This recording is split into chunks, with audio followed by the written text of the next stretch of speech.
Bismillahirrahmanirrahim. Rabbi zidni ilma warzuqni fahma. Raditu billahi robba wa bil islami dina.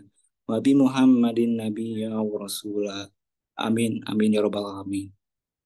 Terima kasih. Saya kembalikan lagi kepada Ibu Mia Kusmiati. Amin ya rabbal alamin. Terima kasih Kang Pitra yang sudah pimpin doa hari ini dan teman-teman sekalian. Hari ini Ibu sharekan juga materi ya terkait manajemen operasional jasa. Dan sebelumnya Ibu sharekan video pendahuluan. Silakan dilihat. Sudah kelihatan semuanya?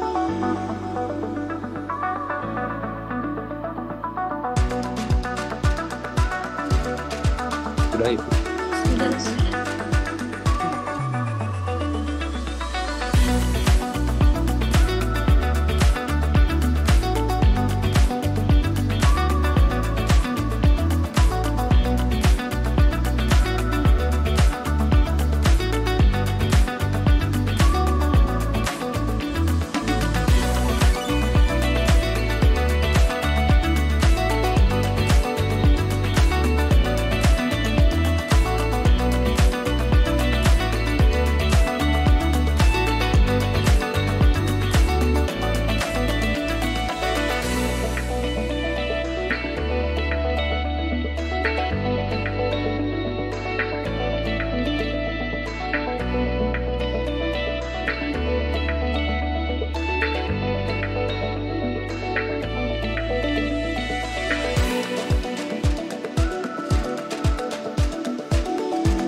Ya, demikian video pendahuluan kita hari ini.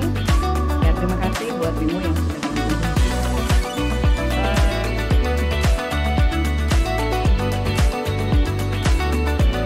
Ya, anak-anakku sekalian,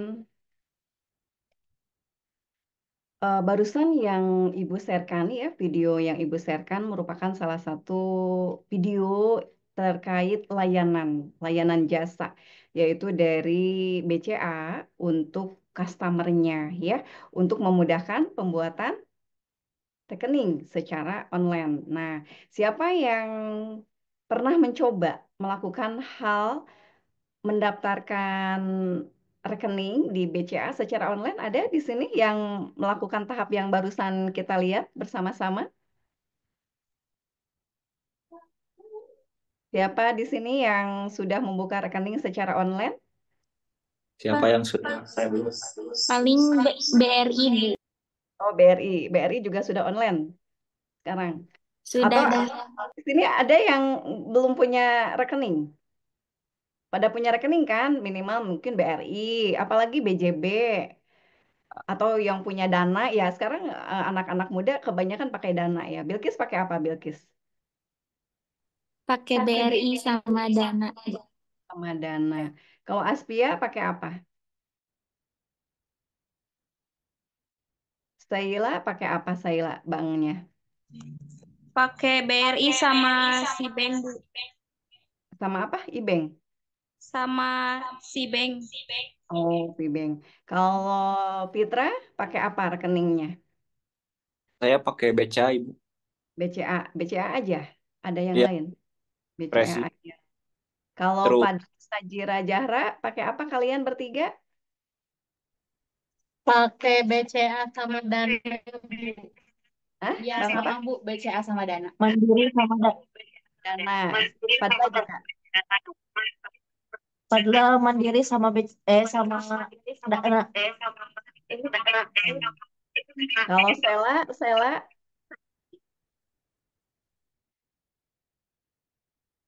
Kapi pakai apa Kapi? Rekeningnya?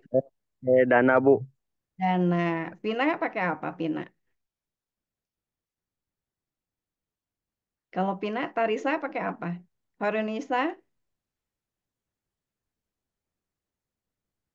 Yuda pakai apa Yuda? Ini pada Pakai reading BNI Bu sama Dana. B- BNI sama Dana. Kalau Ya. Rifa pakai apa Rifa? Risa. Rifa sama Risa. Pakai BCA sama Dana, Ibu. Ya sama Dana. Oke, rata-rata banyak yang pakai Dana ya. Ya baiklah anak-anakku sekalian.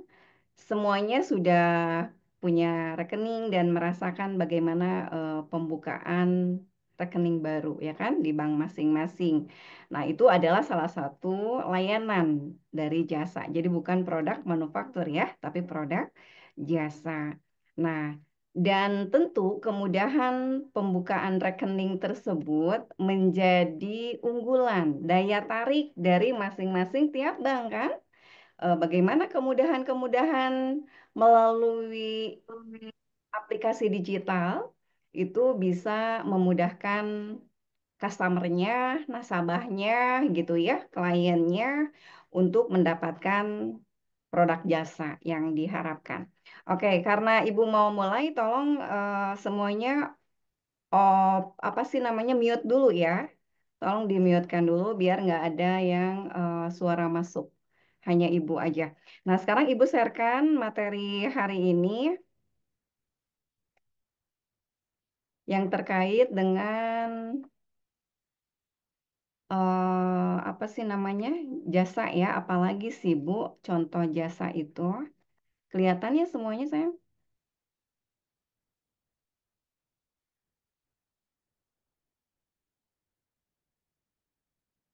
Ya.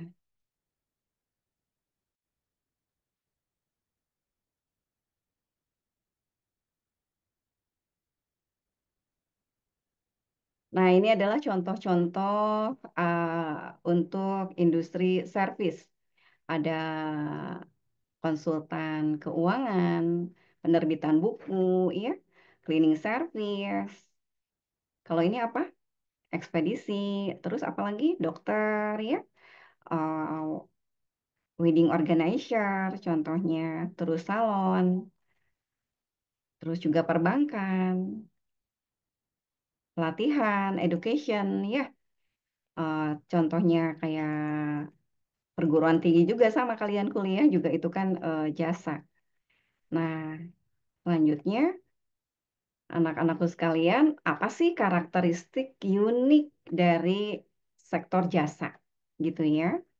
Menurut Lovelock and Witt tahun 2016 itu menyatakan jika karakteristik jasa itu ada beberapa dimensi ya, yaitu intangibilitas di mana merupakan layanan tidak dapat dilihat gitu ya. Jasa itu tidak dapat dilihat tapi dirasakan dan disentuh atau dicicipi sebelum membeli. Dan ada kalanya yang tidak bisa dirasakan langsung, disentuh langsung, atau dicicipi sebelum membeli gitu ya. Tapi bisa dirasakan oleh perasaan. Dan semuanya itu menimbulkan tantangan dalam menyampaikan nilai atau value kepada pelanggan dan bagaimana mengelola ekspektasi mereka gitu ya pelanggan kita. Nah, selanjutnya dimensi lain atau parameter lain dari service adalah inseparabilitas. Nah, ini karakteristik yang mengacu pada kenyataan bahwa produksi dan konsumsi layanan terjadi secara bersamaan. Sehingga interaksi antara penyedia layanan dan pelanggan menjadi sangat penting untuk kualitas akhir dari layanan tersebut ya. Selanjutnya ada heterogenitas. Heterogenitas itu adalah setiap layanan adalah unik karena bergantung pada siapa yang menyediakan, kapan, dan di mana layanan tersebut disampaikan. Seperti itu ya. Yang keempat, karakteristik yang keempat adalah perishability, yaitu layanan tidak dapat disimpan untuk digunakan atau dijual di masa yang mendatang gitu ya. Jadi hanya hari itu, seperti itu. Nah, selanjutnya sektor jasa itu memiliki 10 karakteristik gitu ya dalam buku manajemen operasional jasa 4.0 gitu ya. Jadi di sini lebih lengkapnya ada 10 karakteristik dari sektor jasa gitu ya, produk jasa. Nah, apa saja yang 10 itu? Yang pertama, tidak berwujud, intangibility. Selanjutnya,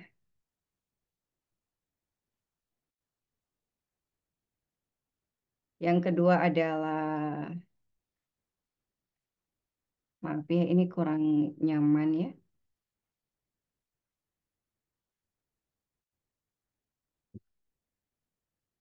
Yang kedua adalah ketidakstabilan, inseparability. Yang ketiga, variabilitas atau variability.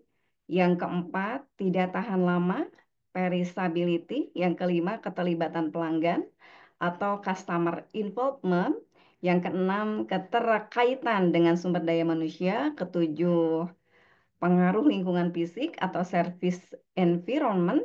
Kedelapan, kepercayaan dan hubungan, trust and relationship.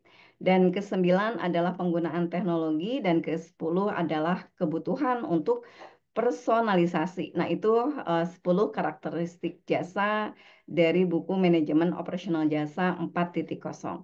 Dan anak-anakku sekalian, sebelum kita mulai juga kita pahami terlebih dahulu terkait manajemen operasional jasa secara mendasar ya, di mana manajemen operasional jasa adalah disiplin ilmu yang berfokus pada, ingat, perencanaan, pengorganisasian, pengendalian, dan pengawasan seluruh aktivitas yang terlibat dalam penyediaan layanan kepada pelanggan. Nah, berbeda dengan manajemen operasional di sektor manufaktur, di mana kalau sektor manufaktur itu berkonsentrasi pada produksi barang yang berwujud atau tangible.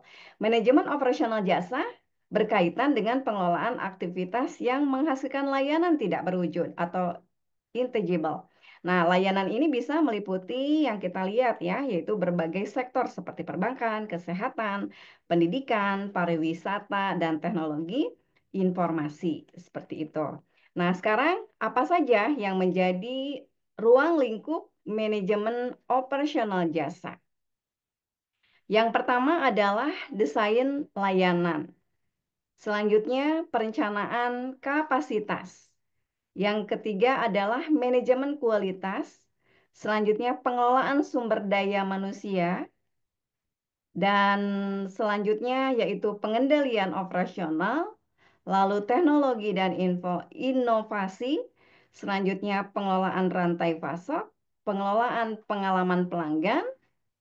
Nah, selanjutnya adalah pengelolaan resiko, dan terakhir adalah bagaimana kita menetapkan strategi pemasaran layanan seperti itu. Nah, anak-anakku sekalian, tahapan ini penting sekali kita pahami ya dengan seksama, jangan sampai kita lupa gitu ya. Kita tidak paham. Kenapa? Karena Komponen utama dalam ruang lingkup manajemen operasional jasa adalah hal yang krusial, yang penting untuk Anda kuasai. Apa sih desain layanan? Desain layanan itu melibatkan pengembangan konsep layanan yang sesuai dengan kebutuhan dan harapan pelanggan. Nah, proses ini fokus pada aspek-aspek seperti apa saja fitur layanan, proses pelayanan gitu ya, dan standar kualitas yang harus dipenuhi. Nah, desain layanan yang baik ini tentu memerlukan pemahaman mendalam tentang pelanggan dan pasar, serta kemampuan untuk merancang pengalaman yang menarik dan memuaskan. Nah, ini juga melibatkan pengujian dan penyempurnaan konsep layanan secara terus-menerus berdasarkan umpan balik pelanggan dan analisis pasar yang kita lakukan. Nah, yang kedua, ruang lingkup manajemen operasional jasa yaitu perencanaan kapasitas.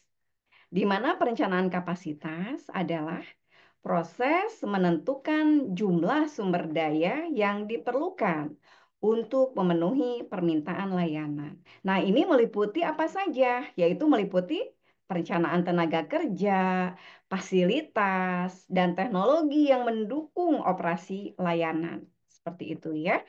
Perencanaan yang tepat tentu akan membantu perusahaan jasa untuk menghindari kekurangan atau kelebihan kapasitas yang dapat berdampak negatif pada efisiensi operasional dan kepuasan pelanggan. Proses ini juga melibatkan penggunaan alat peramalan atau forecasting untuk memprediksi permintaan di masa depan dan menyesuaikan kapasitas sesuai dengan fluktuasi permintaan. Seperti itu. Nah, selanjutnya ruang lingkup yang ketiga yaitu manajemen kualitas.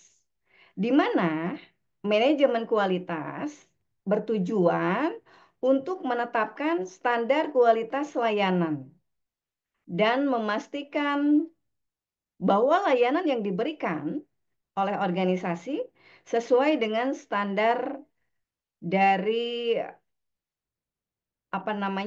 standar yang sudah ditetapkan gitu ya. Nah, ini melibatkan penggunaan alat dan teknik seperti Total Quality Management atau TQM dan Six Sigma untuk meningkatkan kualitas layanan. Nah, teman-teman sekalian, manajemen kualitas itu mencakup seluruh proses operasional mulai dari desain layanan hingga penyampaian layanan, dengan tujuan akhir untuk mencapai kepuasan pelanggan yang tinggi. Nah, ini juga melibatkan apa? Pemantauan dan evaluasi yang terus-menerus ya terhadap kinerja layanan untuk memastikan peningkatan yang berkelanjutan. Nah, selanjutnya pengelolaan sumber daya manusia. Kita wajib banget memastikan ruang lingkup ini terorganisir dengan baik. Kenapa? Karena pengelolaan sumber daya manusia itu tentu harus diingat fokusnya pada apa saja. Yang pertama rekrutmen, kedua pelatihan, dan pengembangan karyawan yang terlibat dalam penyediaan layanan. Nah, 3 indikator ini penting ya kita perhatikan. Ingat satu lagi, rekrutmen, pelatihan, dan pengembangan karyawan yang terlibat dalam penyediaan layanan. Nah, anak-anakku sekalian, menciptakan budaya kerja yang mendukung produktivitas dan kepuasan karyawan itu merupakan kunci untuk mencapai layanan yang berkelanjutan, layanan yang berkualitas. Dan ini melibatkan tidak hanya pengelolaan kinerja dan pengembangan keterampilan, tetapi juga menciptakan lingkungan kerja yang inklusif dan mendukung, di mana pengelolaan sumber daya manusia yang efektif itu tentu akan membantu perusahaan jasa dalam mempertahankan talenta terbaik dan meningkatkan motivasi serta keterlibatan karyawan, ya. Dan tentunya hal lain, ruang lingkup manajemen operasional jasa yang perlu kita perhatikan yaitu poin kelima, pengendalian operasional. Di mana pengendalian operasional mengawasi dan mengontrol proses operasional untuk memastikan bahwa layanan yang diberikan oleh organisasi itu efektif dan efisien. Nah, ini melibatkan apa saja? Yaitu melibatkan penggunaan sistem pengukuran kinerja untuk memantau dan meningkatkan operasi layanan. Pengendalian operasional juga mencakup pemantauan aktivitas sehari-hari ya, real time, identifikasi masalah operasional, dan implementasi tindakan korektif yang diperlukan. Tujuannya adalah untuk meminimalkan pemborosan, pengoptimalan penggunaan sumber daya, dan memastikan konsistensi serta keandalan dalam penyampaian layanan. Nah, ruang lingkup keenam adalah teknologi dan inovasi.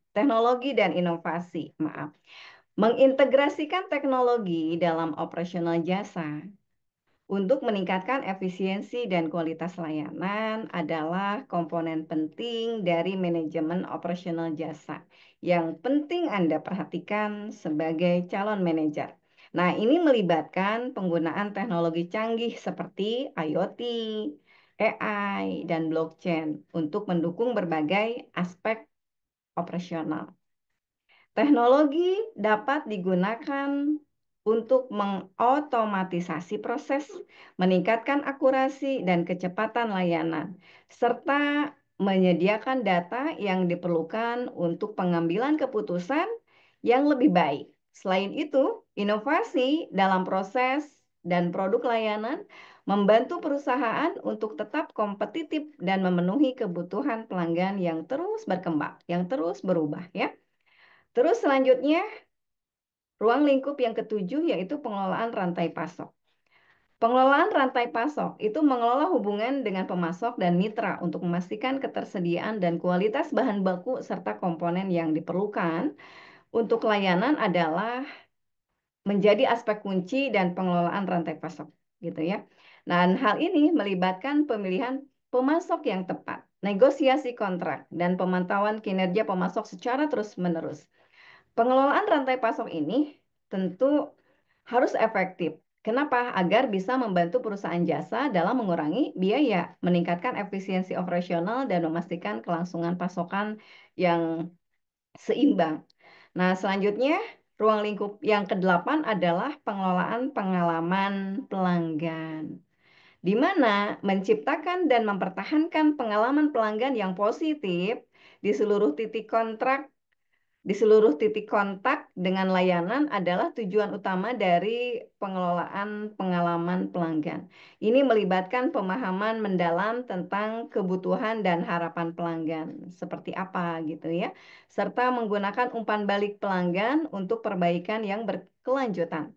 Nah, pengelolaan pengalaman pelanggan yang baik tentu akan membantu perusahaan dalam membangun loyalitas pelanggan dan meningkatkan reputasi merek yang kita miliki gitu ya, yang perusahaan miliki. Selanjutnya ruang lingkup yang ke-9 yaitu pengelolaan risiko.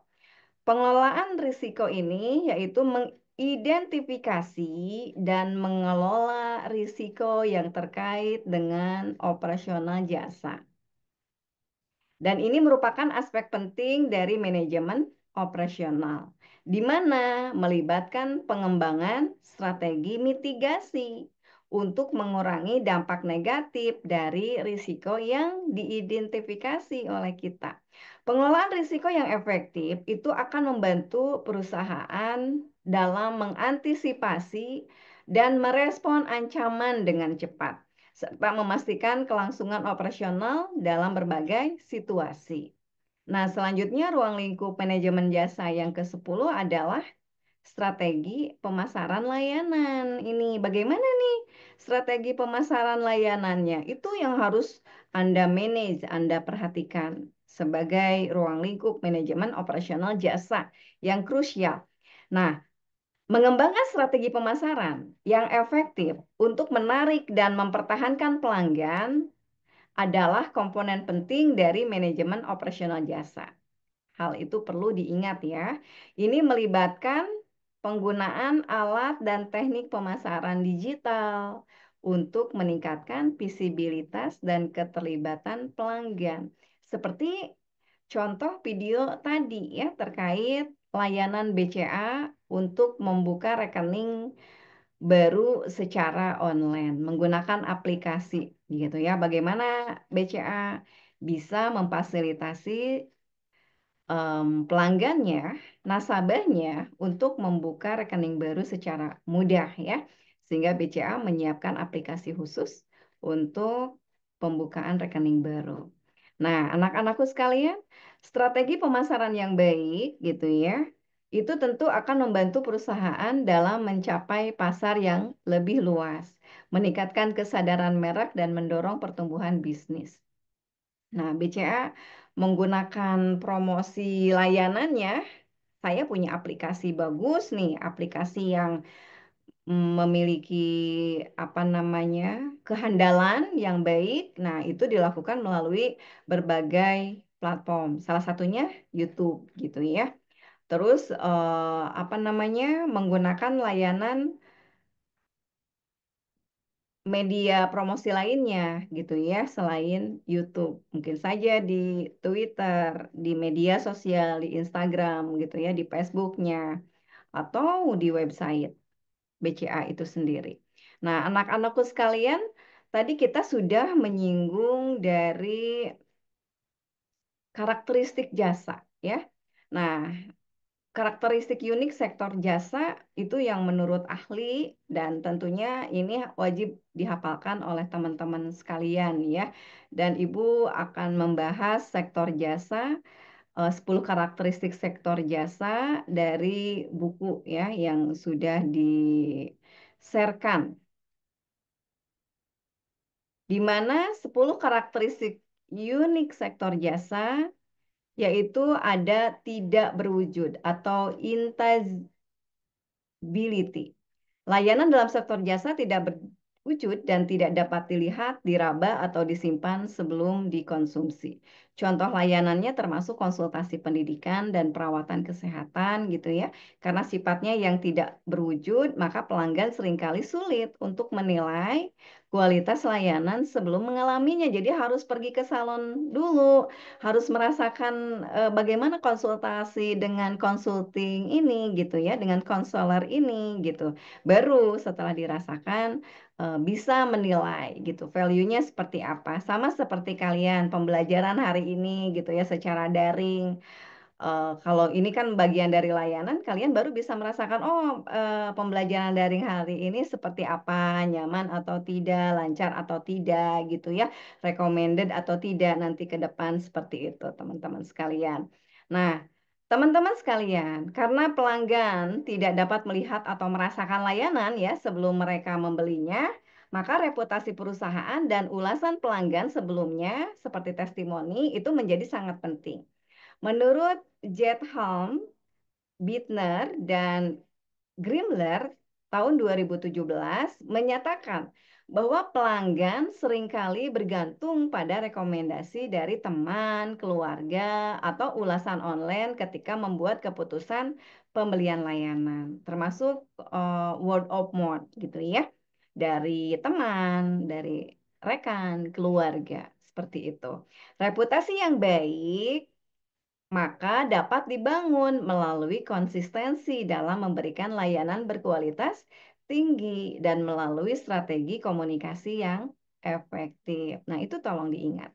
Selain itu, perusahaan jasa juga harus berfokus pada membangun kepercayaan atau trust dan kredibilitas yang dapat dilakukan melalui apa? Transparansi, keterbukaan, dan pelayanan pelanggan yang responsif, yang cepat. Nah, selain itu, karakteristik tidak berwujud ini menekankan pentingnya interaksi langsung antara penyedia layanan dan pelanggan gitu ya. Jadi harus tatap muka antara dokter dengan pasien, antara yang melakukan perawatan rambut, salon misalkan dengan kliennya. Terus misalkan apalagi konselor dengan kliennya seperti itu ya, bagian customer service dengan nasabahnya seperti itu, baru itu benar-benar bisa dirasakan. Nah, dan harap diingat di sini ahli Pete Simon dan Pete Simon tahun 2011 karena layanan tidak dapat diukur atau diuji sebelum dikonsumsi, maka pengalaman pelanggan selama proses layanan itu menjadi faktor penentu utama dalam menilai kualitas. Nah, oleh karena itu pelatihan karyawan yang komprehensif nih, pelatihan terhadap tim dan pengembangan keterampilan interpersonal itu menjadi sangat penting ya bagi kita dalam sektor jasa, di mana karyawan itu harus mampu memberikan layanan yang bagaimana? Layanan yang ramah, layanan yang profesional, yang responsif gitu ya, yang cepat untuk menciptakan pengalaman positif bagi pelanggan dan membangun hubungan jangka panjang. Nah, dengan demikian, perusahaan jasa dapat memanfaatkan karakteristik intangibilitas ini untuk menciptakan nilai tambah dan keunggulan kompetitif di pasar gitu ya. Kebayang kalau kita punya industri jasa, tapi tim kita pada judes-judes, aduh bagaimana gitu ya keberlanjutan bisnis layanan kita ini, bisnis jasa kita ini, kalau layanannya tidak membuat nyaman seperti itu. Kebayang ya.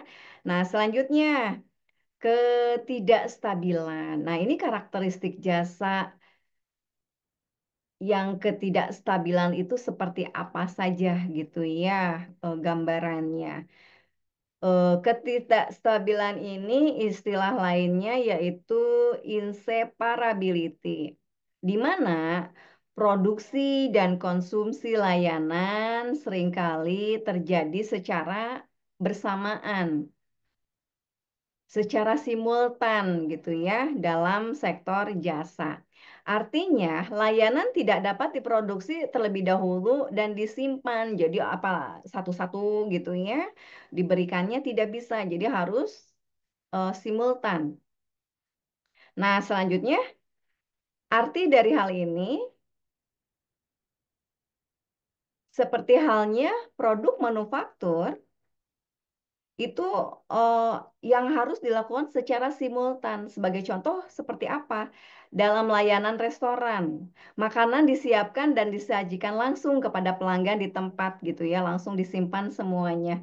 Nah, terus include juga dengan layanan si penyedia jasa, pemberi makanan tersebut gitu ya, dengan senyumnya, dengan kecekatannya seperti itu. Include dengan hal tersebut, include dengan kasir, include dengan bagian cleaning service gitu ya, tempat bersih, gelas bersih, sendok bersih, piring bersih seperti itu. Nah, demikian pula dalam layanan medis, di mana diagnosis dan perawatan juga diberikan langsung kepada pasien selama kunjungan. Nah, proses-proses tadi ini menekankan pentingnya keberadaan pelanggan pada saat layanan disampaikan, yang menciptakan tantangan unik dalam memastikan kualitas dan konsistensi layanan yang diterima. Jadi pelanggannya ya harus ada, harus merasakan langsung gitu ya. Karena produksi dan konsumsi terjadi secara bersamaan, maka interaksi antara penyedia layanan dan pelanggan menjadi sangat penting. Menurut penelitian oleh Jetham, Bittner, dan Gremler tahun 2017, di mana kualitas interaksi ini seringkali menjadi penentu utama kepuasan pelanggan gitu ya.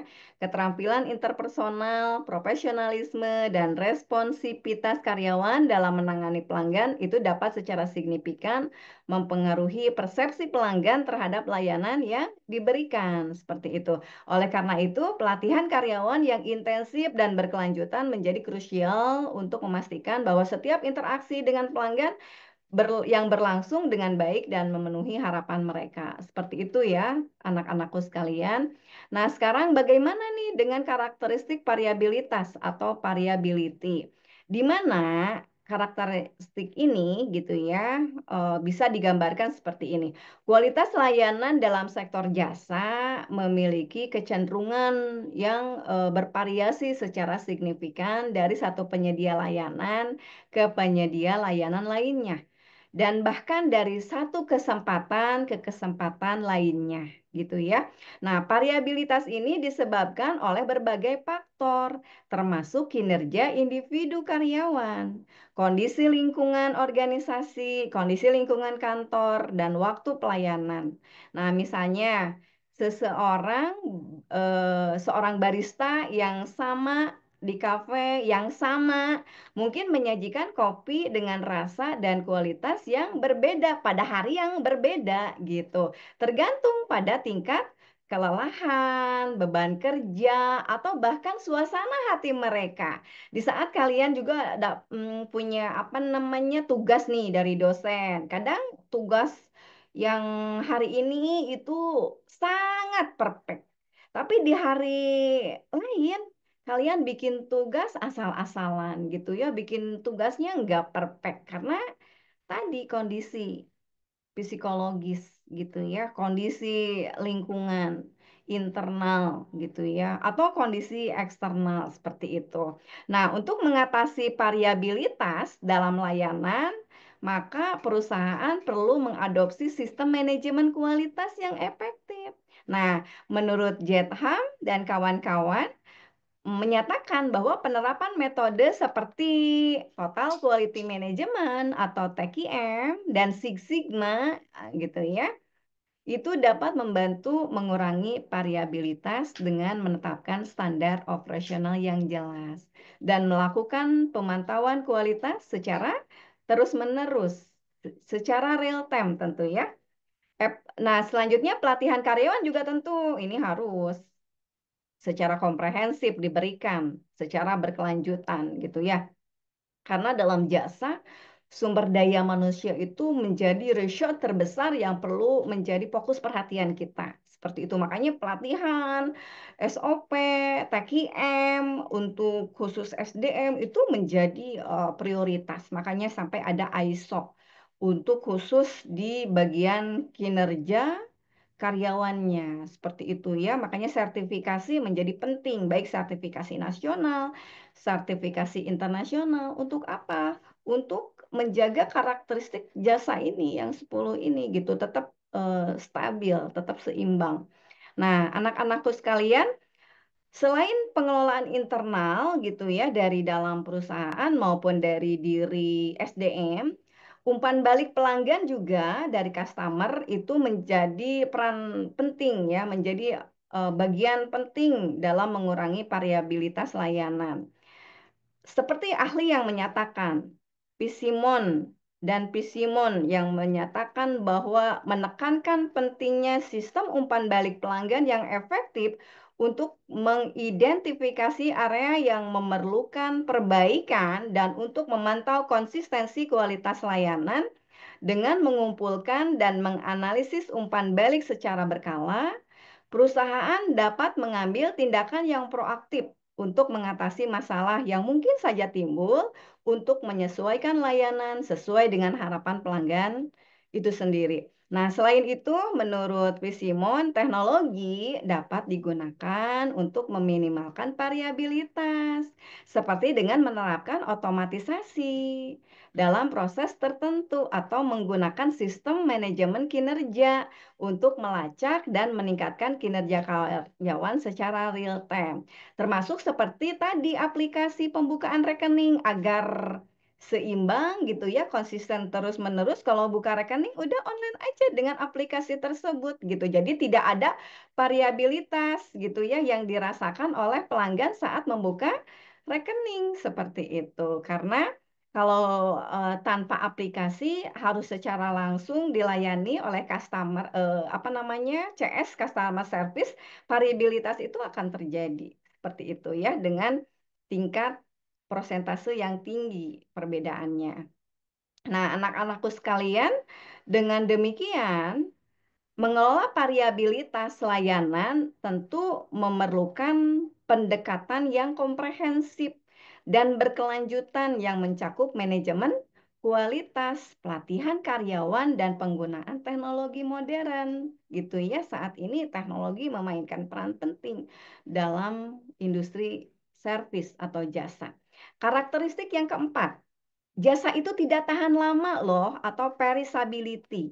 Di mana layanan memiliki sifat tidak tahan lama atau perishability, yang berarti layanan tidak dapat disimpan untuk digunakan atau dijual di masa yang akan datang. Contoh jelasnya dari sifat ini adalah kursi kosong nih di pesawat atau di kamar kosong di hotel misalkan pada malam tertentu yang tidak dapat disimpan dan dijual kembali di kemudian hari karena tidak tetap gitu ya. Sekarang kosong, besok ya terisi seperti itu. Manajemen kapabilitas menjadi aspek yang sangat kritis gitu ya kalau untuk mengatasi karakteristik perishability ini gitu. Seperti Jetham dan kawan-kawan nyatakan bahwa perusahaan jasa perlu mengadopsi pendekatan yang fleksibel dalam mengelola kapasitas mereka untuk menyesuaikan penawaran dengan permintaan yang seringkali berfluktuasi. Nah, ini bisa melibatkan penerapan teknik peramalan atau forecasting permintaan yang akurat untuk memprediksi kebutuhan pelanggan di masa yang akan datang, serta penggunaan sistem reservasi dan penjadwalan yang efektif. Misalnya, perusahaan penerbangan dan hotel itu sering menggunakan algoritma penetapan harga dinamis untuk menyesuaikan tarif ya, berdasarkan permintaan saat ini dan prediksi masa depan, sehingga dapat memaksimalkan penggunaan kapasitas dan pendapatan. Seperti itu. Nah, selain itu, strategi pemasaran yang cerdas juga dapat membantu mengelola masalah tidak tahan lama dalam layanan.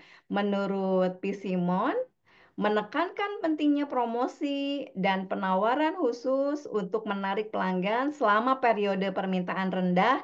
Misalkan kapan sih periode permintaan rendah? Saat gajian masih lama gitu ya, di minggu ketiga misalkan. Itu kan tanggung-tanggung bulan biasanya kas mulai menurun tuh, kas keluarga gitu ya. Kita bisa melakukan pengendalian belanja kan. Nah, pada saat orang-orang mengendalikan uangnya untuk tidak dikeluarkan atau karena tidak ada gitu kan, biasanya perusahaan melakukan promo besar-besaran, diskon besar-besaran untuk menstimulus pelanggan melakukan pembelian gitu ya, membeli tiket gitu ya, sehingga pelanggan juga disiapkan begini.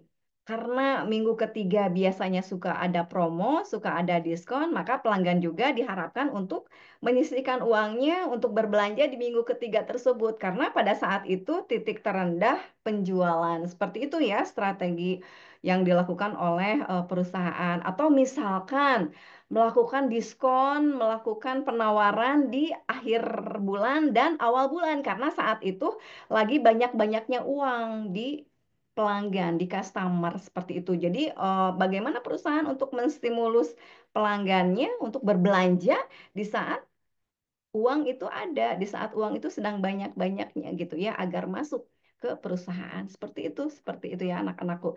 Nah, sekarang karakteristik keterlibatan pelanggan atau customer involvement.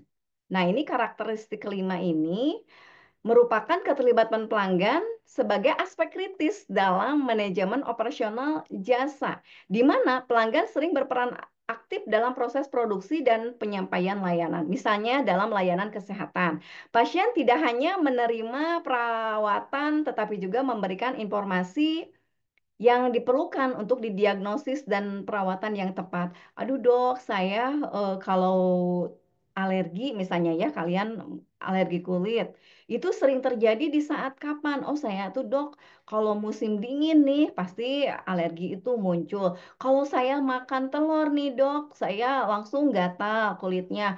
Kalau saya lupa aja tidak menggunakan sunscreen, langsung misalnya ya, muka saya ini merah-merah. Nah jadi keterlibatan pelanggan untuk menceritakan apa yang dia keluhkan dengan timingnya yang lengkap gitu ya, maka itu menjadi hal penting, aspek penting yang dibutuhkan gitu ya dalam kita dokter organisasi memberikan layanannya gitu, seperti itu. Jadi butuh informasi yang lengkap dari customer itu sendiri. Makanya keterlibatan pelanggan menjadi hal yang penting untuk penyedia jasa. Penyediaan jasa yang efektif dan efisien. Seperti itu ya. Nah, anak-anakku sekalian, kompleksitas yang dihadirkan oleh keterlibatan pelanggan ini itu memerlukan perhatian khusus dan pelatihan juga gitu ya, dan pengembangan ini penting gitu. Makanya karyawan patut untuk diberikan pelatihan dan pengembangan. Menurut Jetham dan kawan-kawan, keterampilan interpersonal karyawan menjadi sangat penting karena mereka seringkali menjadi wajah perusahaan dalam interaksi langsung dengan pelanggan. Karyawan harus dilatih untuk bisa mendengarkan gitu ya dengan cermat, merespon secara tepat dan menunjukkan empati dalam setiap interaksi gitu kan. Jadi wajar kalau orang-orang servis itu harus ramah, sabar, terus juga akurat dalam memberikan responnya gitu ya. Makanya pelatihan dan pengembangan ini penting sekali buat organisasi, buat perusahaan penyedia jasa. Seperti itu. Kenapa? Untuk penyelesaian konflik, untuk penyelesaian komunikasi dengan baik gitu. Nah, anak-anakku sekalian, menurut P. Simon menyatakan bahwa menekankan bahwa sistem manajemen hubungan pelanggan (CRM), nah itu menjadi solusi yang dapat membantu perusahaan melacak interaksi pelanggan, mengumpulkan data-data penting dan menyediakan informasi yang relevan kepada karyawan untuk meningkatkan layanan. Nah, teknologi CRM ini memungkinkan perusahaan dalam memberikan layanan yang lebih personal dan responsif kepada pelanggan kita, kepada customer kita, serta memungkinkan pelanggan untuk terlibat dalam proses layanan dengan lebih mudah dan efisien.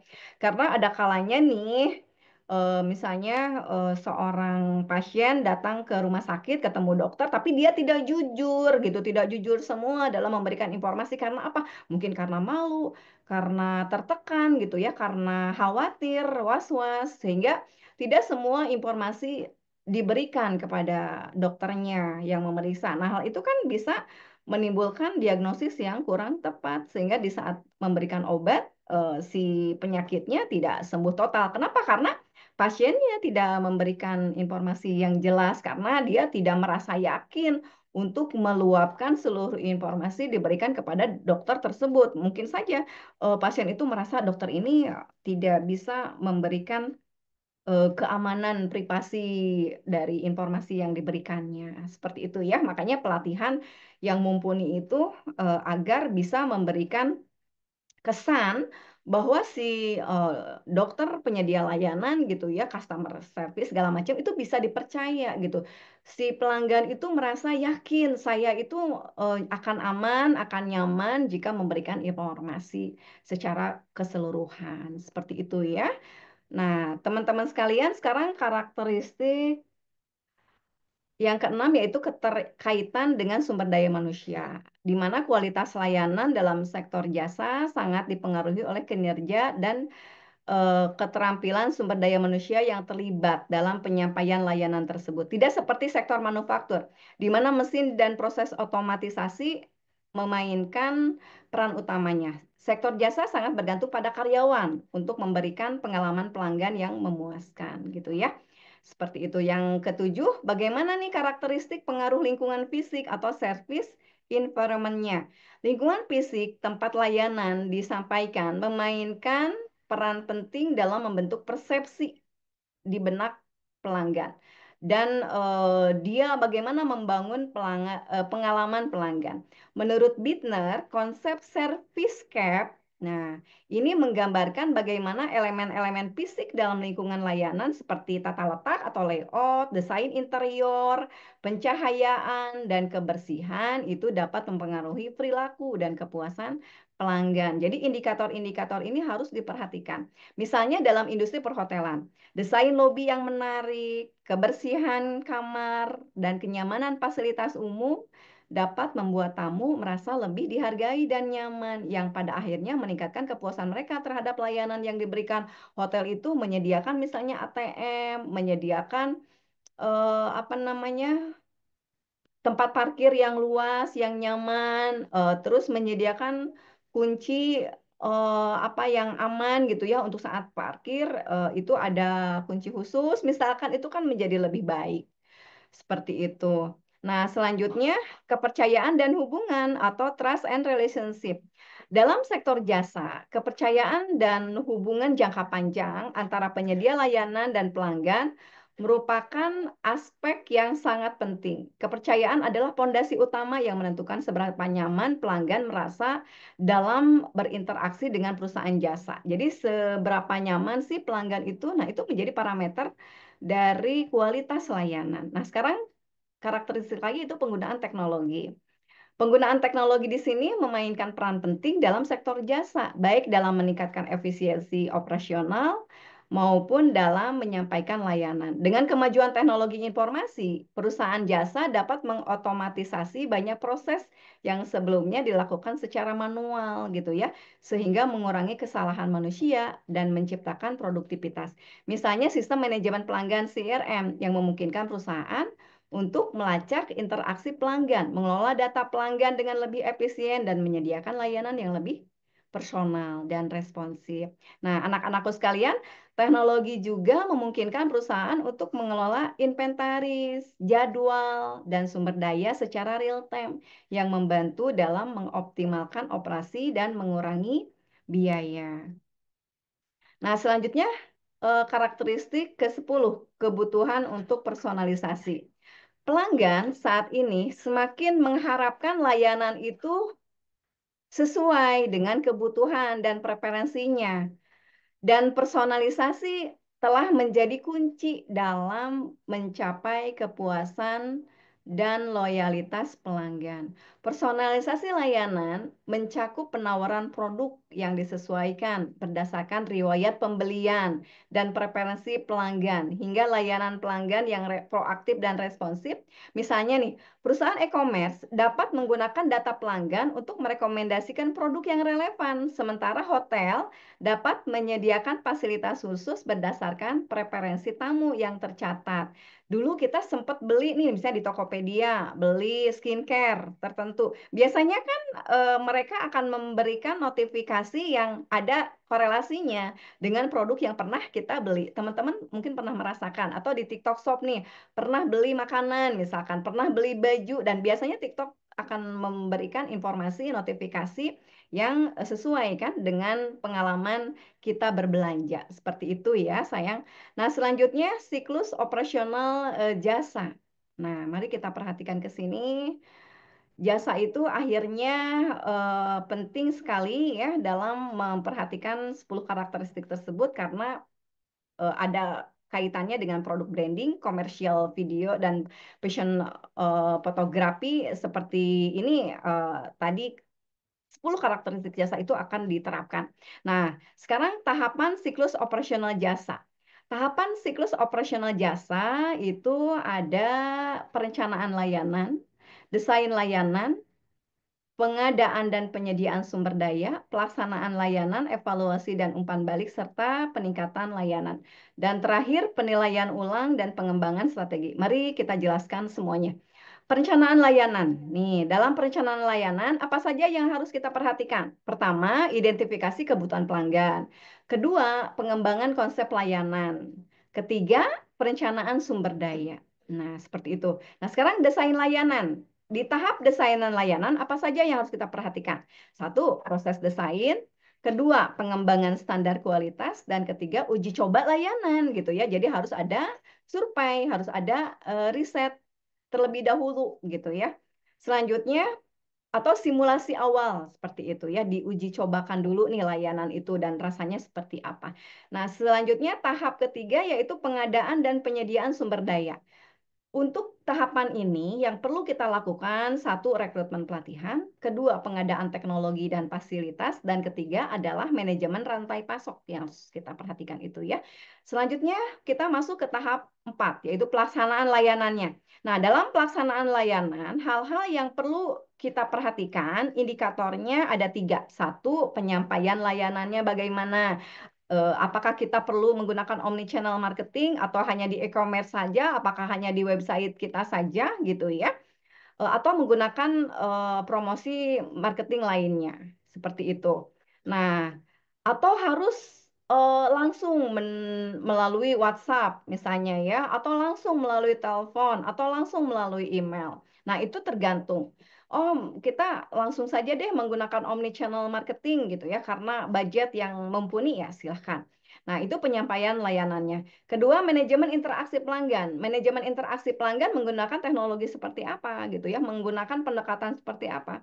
Selanjutnya, pemantauan dan pengendalian kualitas. Nah, pemantauan dan pengendalian kualitas jika kita menggunakan teknologi tentu harus membutuhkan algoritma ya cukup yang handal gitu ya. Nah, apakah di sini juga perlu menggunakan IoT, perlu menggunakan AI gitu ya. Nah, di sini pelaksanaan layanan penting sekali diukur secara komprehensif. Nah, selanjutnya ke tahap evaluasi dan umpan balik. Setelah kita berhasil merencanakan layanan, kita mendesain layanan dengan baik, kita melakukan pengadaan dan penyediaan sumber daya yang baik, lalu pelaksanaan layanan juga ternyata sudah baik, lalu evaluasi dan umpan baliknya seperti apa. Di tahap evaluasi dan umpan balik ini ada 3 indikator yang perlu kita perhatikan. Yang pertama, pengukuran kinerja, umpan balik pelanggan, dan analisa data ya.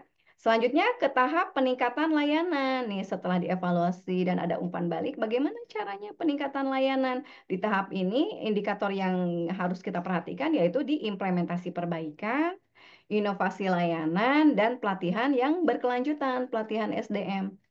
Nah, tahap terakhir penilaian ulang dan pengembangan strategi. Nah, ini apa saja untuk bisa mencapai penilaian ulang dan pengembangan strategi? Maka kita perlu melakukan penilaian ulang proses operasional.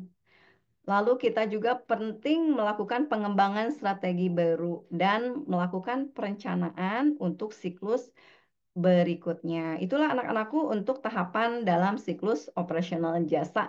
Mudah-mudahan nanti Anda akan menjadi pribadi yang lebih siap. Nah, materi ini Ibu sudah siapkan juga untuk Anda bisa membaca lebih lanjut di buku Manajemen Operasional Era Digital, baik di Intisari Manajemen Operasional Manufaktur Jasa dan di buku Manajemen Operasional Jasa, serta di buku terakhir di Operation Management ya. Semoga bermanfaat. Mudah-mudahan perjumpaan kita kali ini bisa memberikan ilmu yang bermanfaat untuk masa depan Anda. Sampai jumpa di sesi berikutnya ya. Mudah-mudahan minggu depan kita bisa ketemu secara offline. Amin. Wassalamualaikum. Amin.